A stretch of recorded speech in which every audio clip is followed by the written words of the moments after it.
नमस्कार। आप सभी का ऑनलाइन क्लास में मैं डॉक्टर सचिन चोले स्वागत करता हूं। लास्ट लेक्चर में हमने देखा कि गुरु की महत्ता कबीर जी ने अपने दोहों के माध्यम से किस तरह से बताई है और कबीर जी का जीवन परिचय हमने देखा हुआ है। तो आज हम देखते हैं कि कबीर जी ने अपने दोहों के माध्यम से उन्होंने आगे नाम स्मरण की महत्ता किस तरह से बताई है। हमने देखा है कि नामदेव जी के पद में भी नाम स्मरण की कितनी शक्ति है, हमें नामदेव जी ने बताई है। हम नाम स्मरण से भगवान की प्राप्ति किस तरह से होती है और हमें कहीं पर भी जाने की जरूरत नहीं है, ना कोई तीर्थ क्षेत्र, ना कहीं घूमने की जरूरत है, ना भगवान के दर्शन करने की जरूरत है।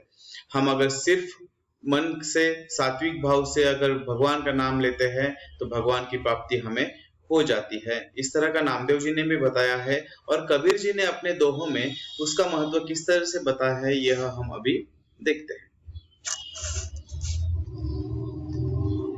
तो कबीर जी ने गुरु का महत्व बहुत ही अच्छे शब्दों में हमें बताया है।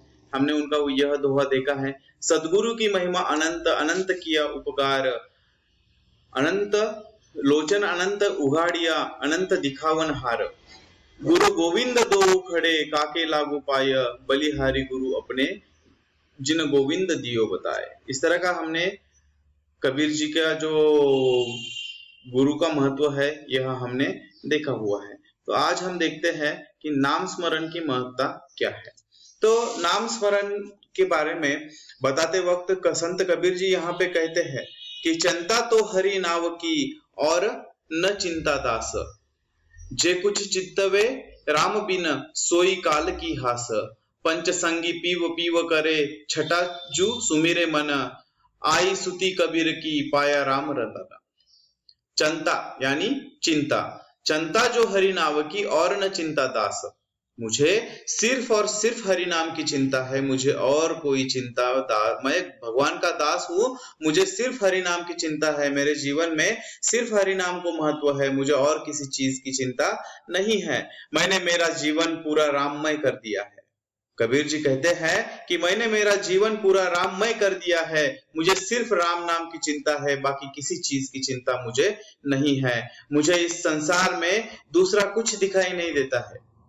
कबीर जी उस भक्ति में इतने लीन हो गए हैं, राम नाम की भक्ति में इतने लीन हुए हैं कि उन्हें दूसरा कोई चीज संसार में महत्वपूर्ण नहीं लगती है, उन्हें कोई चीज नहीं दिखती है, सिर्फ और सिर्फ मुझे उस राम नाम ही उनको दिखाई देता है। इसलिए मेरा सारा जीवन राममय हो गया है, बाकी कोई नहीं मुझे दिखाई देता है। राम नाम यह जीवन में अत्यंत महत्वपूर्ण है, यानी भगवान का नाम लेना यह जीवन में अत्यंत महत्वपूर्ण है। उसकी वजह से मेरा जीवन धन्य हो गया है। और मेरा यह कहना है कि जिसके जीवन में तथा जिसके मुख में राम नाम नहीं है, उसका जीवन में कोई रस नहीं है। राम नाम से जीवन सात्विक बन जाता है, जिसके जीवन में राम नाम नहीं है, उसके जीवन में कोई रस नहीं है, उसका जीवन अवश्य नष्ट हो जाएगा, अंधकार की ओर उसका जीवन चला जाएगा। इसलिए हर व्यक्ति को राम नाम लेना चाहिए, भगवान की भक्ति करनी चाहिए और इसलिए उस भगवान के लिए मैंने अपना जीवन समर्पित कर दिया है। मैंने राम नाम मेरे जीवन में अत्यंत महत्वपूर्ण है। अब मुझे राम नाम के बिना चैन नहीं आता है, मुझे इस सृष्टि की कोई मोह माया की तरफ मेरा आकर्षण नहीं होता है। मेरा मन सिर्फ और सिर्फ राम नाम को समर्पित हुआ है और मैंने मेरे जीवन को राममय बना लिया है। हर मनुष्य को अगर शांति चाहिए, हर मनुष्य को सफलता चाहिए, हर मनुष्य को अगर जीवन में सफल होना है तो राम नाम हरि नाम उसको लेना है और खुद को उसमें समर्पित कर देना है। हमारा जीवन शांत हो जाएगा, हमें आत्मा को शांति मिल जाएगी, हम जीवन में शांति से और सुख से रह पाएंगे। जीवन हम अगर राम नाम नहीं करते हैं तो हमारा जीवन क्या है? निष्फल है। हमारा जीवन निष्फल है, हमारे जीवन को शांति नहीं मिल सकती है। इस तरह से संत कबीर जी ने अपने इस दोहे में राम नाम का महत्व बनाया है।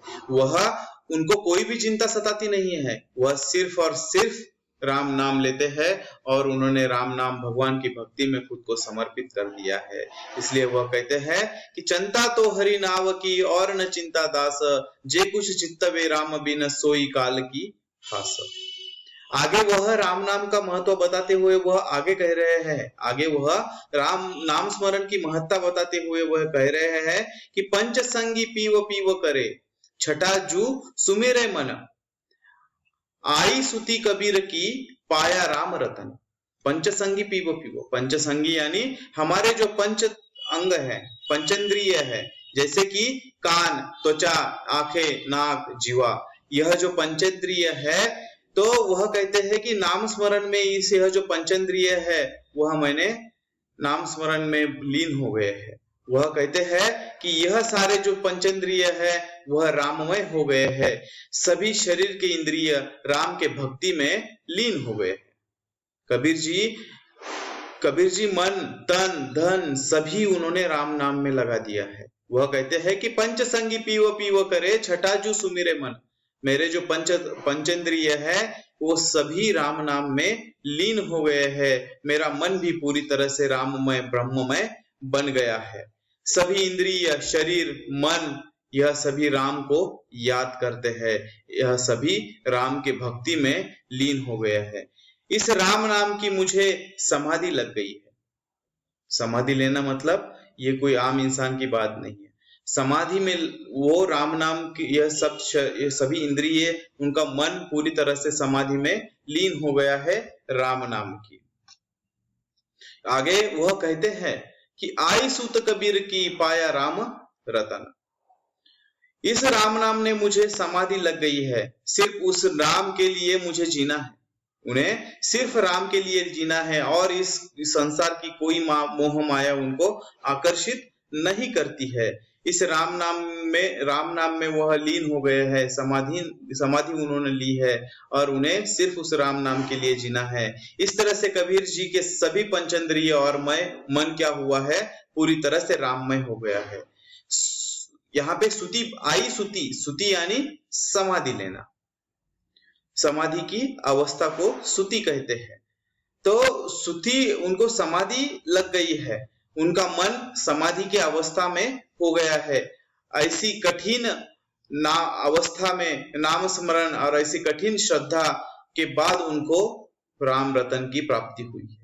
वह कहते हैं कि इतनी कठिन समाधि लेने के बाद, इतनी साधना करने के बाद, पवित्र मन से पूरे शरीर को, पूरे इंद्रियों को अर्पित करने के बाद मुझे वह उस राम रतन की प्राप्ति हुई है, राम भगवान की प्राप्ति मुझे हो गई है। उन्हें राम की प्राप्ति हुई है, उन्हें राम जी ने आशीर्वाद दिए हैं। इतनी शक्ति नाम स्मरण में है। नाम स्मरण से ही हम भगवान की प्राप्ति कर सकते हैं। नाम स्मरण से ही उन्होंने भगवान की प्राप्ति की है। नाम स्मरण यह वो संपूर्ण मन से और संपूर्ण शांति और शरीर के आत्मा से नाम स्मरण अगर भगवान का करते हैं तो हमें भगवान की प्राप्ति हो जाती है। जिस तरह से कबीर जी ने अपने जीवन में हरि नाम से, राम नाम से भगवान की प्राप्ति की है, इतनी शक्ति उस राम नाम में यहाँ पे कबीर जी ने हमें बताई है। तो आगे वह अगला एक नाम स्मरण के बाद आगे कबीर जी ने विरह की भावना वहां पे बताई है।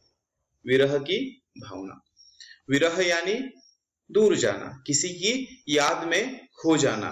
तो विरह की भावना में वह कहते हैं कि बिरहनी उभी पंथ सिरी पंथी बुझे धाई, एक शब्द कही पीव का कबर मिलेंगे आई। यहाँ पे कबीर जी कहते हैं तो विरहनी एक है जो दासी है, विरहनी यहाँ पे दासी है, वह विरह युक्त है और उसे राम के दर्शन की प्यास लगी है, उसे राम के दर्शन की आस है और इसलिए वह पथ पर खड़ी है, रास्ते पर वह खड़ी है, विरहयुक्त रास्ते पर वहां पे खड़ी है और वह आने वाले हर राहगीर से वहां पे पूछती है कि मेरे राम कब आएंगे। आप उससे मिले हो, आपने उसके दर्शन किए हैं, मुझे मेरे राम के दर्शन करने हैं, वो मेरे राम कब आएंगे। ऐसे वह हर एक को पूछ रही है कि आपको उस मेरे राम का पता है क्या, आपको वह दिखाई दिए हैं। जैसे हम किसी व्यक्ति के विरह में जैसे दुखी होते हैं, उस तरह से एक दासी, एक विरहिणी राम के दुख में यहाँ पे दुखी है और उनसे मिलने की वह आस वहां पे देख रही है। तो वह कहती है कि मेरे मन में उनके दर्शन की अभिलाषा है। वहां पे वह कह रही है कि वो आपको दिखाई दिए है क्या। हर वह राहगीर से पूछ रही है कि मुझे उस उनके दर्शन की आशा है। इस तरह से विरह विक्त व्याकुल होकर वह वहां पर पथ पर खड़ी है। विरह की भावना से अपने राम की वह राह देखते हुए उनके याद में अपने विरह में मन में विरह लेकर वह वहां पे जी रही है। कई सालों से वह अपने भगवान की अपने राम की वहां पे वह राह देख रही है और राम दर्शन की सिर्फ एक आशा लेकर वह अपना जीवन विरह के साथ वहां पे जी रही है और आने जाने राहगीर से वह राम का पता पूछती है, उनके हालात वहां पे वह पूछती है और राम का पता वहां पर वह पूछ रही है। ऐसी दासी विरहिणी का वर्णन यहाँ पे कबीर जी ने अपने इस दोहे में किया है। विरहिणी उपपंत सिरी पंथी बुझे दाही, एक शब्द कही पीव का कबर मिलेंगे आई। वह कब मिलेंगे? मुझे उनसे मिलना है। अगर ये जो दोहा बताया गया है वो कौन सा उदाहरण है, ये हम देखते हैं। हमने देखा है कि रामायण में शबरी का उदाहरण है। शबरी एक दासी है। रामायण का प्रसंग तो हमें पता है, जब शबरी जीवन भर राम दर्शन के लिए उस जंगल में रहती है, अपनी कुटी में उनका वह राह देखती रहती है। हमें रामायण में हमने बहुत बार देखा है कि शबरी राम की कितनी भक्त है। वह शबरी विरहयुक्त है। वह शबरी राम भक्ति में, अपने भगवान की भक्ति में विरहयुक्त है, जिसको राम का दर्शन अभी तक नहीं हुआ है। उसे उस राम के दर्शन की आस है, प्यास है और इसीलिए वह रास्ते पर खड़ी है और आने जाने वाले हर राहगीर से वह राम का पता पूछती है कि मेरे राम कब आएंगे और मुझे उसके दर्शन कब होंगे। वह शबरी का, जब राम शबरी के दर्शन के बिना विरहयुक्त उस पथ पर राम की राह देखती खड़ी रहती है हर रोज। बहुत सालों से वह राम जी के दर्शन की राह देख रही है। वह शबरी राम दर्शन के बिना विरहयुक्त उस पथ पर राम जी की राह देख रही है। इस तरह से शबरी के मन में विरह भावना वहां पर हमें दिखाई देती है। राम दर्शन के लिए वह अनेक सालों से वहां पे राह देख रही है। राम दर्शन बिना उसका विरह कम नहीं होने वाला है, उसके मन को शांति नहीं मिलने वाली है। इस तरह के भगवान और एक भक्त की विरह की भावना यहाँ पर दिखाई दी है। और जब राम जी शबरी को मिलते हैं, वह प्रसंग कितना आनंददायी होता है, हमने रामायण में देखा है। जब राम जी शबरी को मिलते हैं, उसके बाद की कहानी हमें पता है, वह कितनी खुश होती है। वह एक बेर का किस्सा हमें पता है कि राम जी को खराब बेर ना जाए, जो खट्टे बेर होते हैं वो राम जी को ना जाए, इसलिए वह शबरी अपने झूठे उस बेर को चक्कर वह राम जी को देती है और राम जी खुशी से उस बेर को स्वीकार करते हैं और वो अपने भक्त के झूठे बेर खा रहते हैं। इसलिए से इतने विरह के बाद, इतने भक्ति के बाद उस विरहिणी को, उस दासी को राम की प्राप्ति हुई है और वह राम खुशी खुशी वह बेर खाते हैं और राम जी की प्राप्ति होती है और भगवान उसे दर्शन देकर उसका विरह दूर करते हैं और वह राम जी के दर्शन से धन्य हो जाते हैं। इस तरह से वह बताते हैं कि बहुत दिनन की जोवती बाट तुम्हारी राम, जीव तरसे तुझे मिलन को मनी नाही विश्राम। उसका जीवन, कितनी दिनों से मैं तुम्हारी राह देख रहे हो, बहुत दिनों से मैं तुम्हारी राह देख रही हूँ। जीव तरसे तुझे मिलन को मनी नाही विश्राम। मेरे मन को तब तक नहीं विश्राम मिलेगा राम, हे प्रभु, जब तक मैं तुम्हारा दर्शन नहीं कर लूंगी। मेरा जीवन त्रस्त हो गया है, मेरा जो जीव है, मेरा जो मन है वह त्रस्त है आपसे मिलने के लिए, आपसे दर्शन पाने के लिए। मैं बहुत विरह में वहां पे खड़ी हूँ। इस तरह से वह दासी वहां पे वर्णन कर रही है और इस उदाहरण के माध्यम से एक विरहिणी का और भगवान के प्राप्त करने के लिए वह किस तरह से तरस रही है, उनका दर्शन प्राप्त करने के लिए किस तरह से वह उनकी राह देख रही है और अपने जीवन को उन्होंने उस विरह में, भगवान के दर्शन में किस तरह से समर्पित किया है। यह भावना, विरह की भावना इस दोहे में यहाँ पे कबीर जी ने बताया है। बिरहिनी उभी पंथ सिरी पंथी बुझे धाई, एक शब्द कही पीव की कबर मिलेंगे आई। बहुत दिनन की जोवती बाट तुम्हारी राम, जीव तरसे तुझ मिलन को मनी नाही विश्राम। एक बिरहिनी पथ पर खड़े हुए हर राहगीर से पूछ रही है कि मेरे राम को देखा है, उनका पता आपको पता है, मेरे राम को मिलने की मेरी आशा है, मेरा जीवन उनके बिना अधूरा है, मेरा मन पूरी तरह से त्रस्त हुआ है, मेरे मन को विश्राम नहीं है। इस तरह की भावना विरहिणी इसके माध्यम से यहाँ पे प्रस्तुत कर रहे हैं। तो इस तरह से इन दो दोहे में यहाँ पे संत कबीर जी ने नाम स्मरण की महत्ता और विरह की भावना को यहाँ पे हमें समझाया है। आगे का जाति पाति का विरोध हम अगले भाग में देखते हैं।